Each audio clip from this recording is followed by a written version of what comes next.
Bonjour à toutes, bonjour à tous, ravi de vous retrouver sur Afrique Sport pour votre nouvelle édition de cette journée de jeudi 18 mars 2021. Ça y est, on connaît tous les qualifiés pour les quarts de finale de l'UEFA Champions League. Après une nette victoire à l'aller 4-1, le Bayern Munich a validé son billet sans trop forcer après les buts de Lewandowski sur penalty et du Camerounais Eric Maxime Choupo-Moting côté allemand et Marco Paolo côté Lazio Rome. Score final 2-1. Au même moment, Chelsea s'est imposé 2-0 quelques semaines après la courte victoire 1-0 à l'extérieur. Le Marocain Hakim Ziyech et Emerson ont été les buteurs de la rencontre. Et donc, grâce à cette qualification, le club londonien accède en quart pour la première fois depuis la saison 2013-2014. Les Blues avaient cette année-là éliminé le Paris Saint-Germain et peuvent encore le croiser, ce qui constituerait des retrouvailles entre Thomas Tuchel, le manager de Chelsea, et son ancien club qu'il a quitté en fin décembre. Le technicien allemand qui a ainsi plus que réussi son examen de passage dans cette coupe aux grandes oreilles avec Chelsea et qui ne veut pas croiser le club de la capitale française. Retrouver le PSG, je ne suis pas sûr. Ils sont très forts, je les connais bien. On doit attendre, c'est toujours un moment avec du suspense et on ne peut pas changer. A déclaré Tuchel juste après le match au micro de RMC Sport. Allez, un petit récap des 8 équipes qualifiées pour les quarts de finale. L'Angleterre est le pays le plus représenté avec 3 qualifiés que sont Liverpool, Manchester City et donc Chelsea.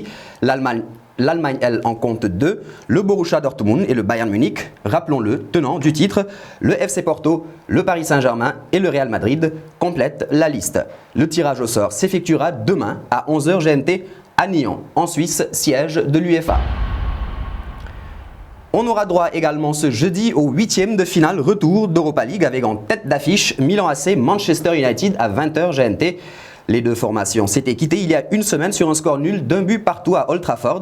Avantage donc aux Italiens. Vainqueur 3-1 à l'aller à l'extérieur, Arsenal ne devrait pas trop trembler face aux Grecs de l'Olympiakos.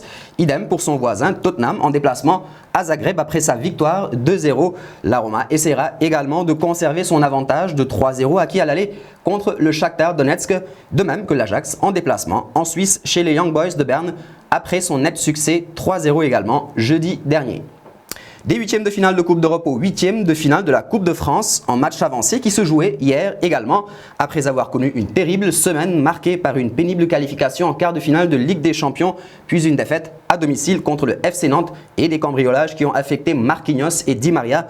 Le Paris Saint-Germain se devait de faire oublier ces événements le temps d'un match. Et contre Lille, les Parisiens ne se sont pas posé de questions et réussissent à se qualifier suite à une victoire sans appel 3-0, début signé Mauro Icardi et Mbappé, auteur d'un doublé. La deuxième journée des phases de groupe de la Coupe de la Confédération africaine de football s'est déroulée hier. Dans le groupe D, les Égyptiens des Pyramides FC, finalistes de la dernière édition, ont remporté leur duel 2-0 face aux Tanzaniens du Namungo FC. Ils pointent ainsi à la première place du classement, suivi des Marocains du Raja Casablanca, vainqueurs eux aussi 2-0 des Zambiens du Kana FC.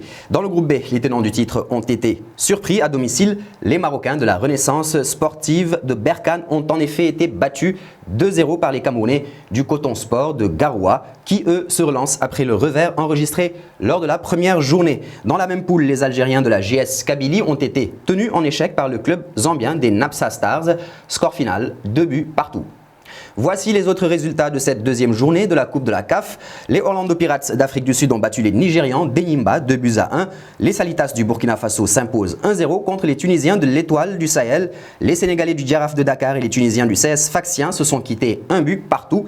Et enfin, les Libyens d'Al-Ali Benghazi enregistrent une courte victoire face aux Algériens de l'ES Sétif 1-0. Voilà qui met un terme à cette édition. Merci de nous avoir suivis. Restez bien fidèles au programme d'Afrique Sport. Bonne journée.